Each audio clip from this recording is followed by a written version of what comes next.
আসসালামু আলাইকুম। মানবজমিন খবরে স্বাগত জানাচ্ছি আমি লুৎফর রহমান। ২৩ জন নাবিককে নিয়ে দেশের সীমানায় পৌঁছেছে জলদস্যুর কবলে পড়া জাহাজ এমভি আবদুল্লাহ। সোমবার সন্ধ্যা ৬:৩০টার দিকে কুতুবদিয়ায় নোঙর করে জাহাজটি। জিম্মি দশা থেকে মুক্তির ঠিক ১ মাস পর দেশে আসলো জাহাজটি।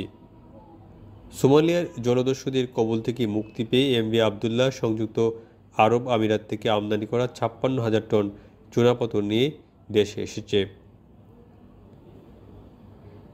এমভি আবদুল্লাহ গত ৪টা মার্চ সংযুক্ত আরব আমিরাতের উদ্দেশ্যে রওনা হয়। ১৯শে মার্চ আমিরাতের আল হামারিয়া বন্দরে পৌঁছানোর কথা ছিল। মাপুতো থেকে রওনা হওয়ার ৪ দিন পর গত ১২ই মার্চ ভারত মহাসাগরের ২৩ জন নাবিকসহ জাহাজটি সোমালি জলদস্যুদের কবলে পড়ে। দস্যুদের হাতে জিম্মি হওয়ার দীর্ঘ ৩৩ দিন পর গত ১৩ই এপ্রিল ২৩ জন নাবিকসহ জাহাজটি মুক্ত হয়। আওয়ামী লীগের সাধারণ সম্পাদক ওবায়দুল কাদের বলেছেন, বাইরের থেকে এসে কেউ বিএনপিকে মদদ দেবে, চাঙ্গা করবে এমন পরিস্থিতি নেই। যারা দাপট দেখাবে তাদের ক্ষমতা মধ্যপ্রাচ্যে সংকুচিত হয়ে গেছে। সোমবার রাজধানীর ধানমন্ডিতে আওয়ামী লীগ সভাপতির রাজনৈতিক কার্যালয়ে এক সংবাদ সম্মেলনে তিনি এই কথা বলেন। ওবায়দুল কাদের বলেন, ডোনাল্ড লো বাংলাদেশে এসেছেন দুই দেশের সম্পর্ককে আরও এগিয়ে নিতে।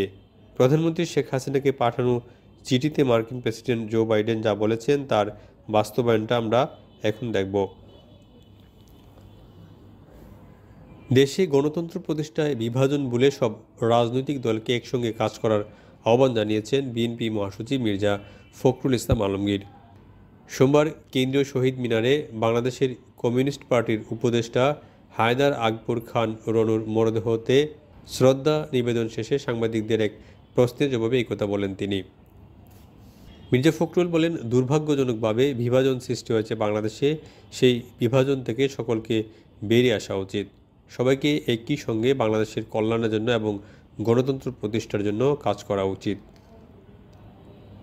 ভারত ও শ্রীলঙ্কা হয়ে দুদিনের সফরে মঙ্গলবার ঢাকায় আসছেন যুক্তরাষ্ট্রের দক্ষিণ ও মধ্য এশিয়া বিষয়ক সহকারী পররাষ্ট্রমন্ত্রী ডোনাল্ড লো। গত ৭ই জানুয়ারি দ্বাদশ জাতীয় সংসদ নির্বাচনের পর মার্কিন পররাষ্ট্র দফতরের পক্ষ থেকে ডোনাল্ড লোর ঢাকা সফরটি হতে যাচ্ছে উচ্চ পর্যায়ের প্রথম সফর। লো মঙ্গলবার দুদিনের সফরে ঢাকা আসবেন।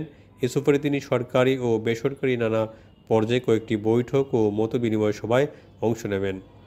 সফরে পররাষ্ট্রমন্ত্রী হাসান মাহমুদ, পররাষ্ট্র সচিব মাসুদ বিন মোমেনের সঙ্গে বৈঠক করবেন মার্কিন এই কর্মকর্তা। মঙ্গলবার রাতে প্রধানমন্ত্রীর বেসরকারি শিল্প ও বিনিয়োগ বিষয়ক উপদেষ্টা সালমান এফ রহমানের বাসভবনে নৈশভোজে অংশ নেবেন লো। এছাড়া নাগরিক সমাজের প্রতিনিধিদের সঙ্গে তার মতবিনিময় সভার কথা রয়েছে। ভারতের ৭ দফা লোকসভা নির্বাচনের চতুর্থ দফার ভোটগ্রহণ শেষ হয়েছে। সোমবার স্থানীয় সময় সকাল ৭টা থেকে সন্ধ্যা ৬টা পর্যন্ত চলে ভোটগ্রহণ। এই দফায় পশ্চিমবঙ্গের ৪২টি আসনের মধ্যে ৮টি আসনে ভোট নেওয়া হয়েছে।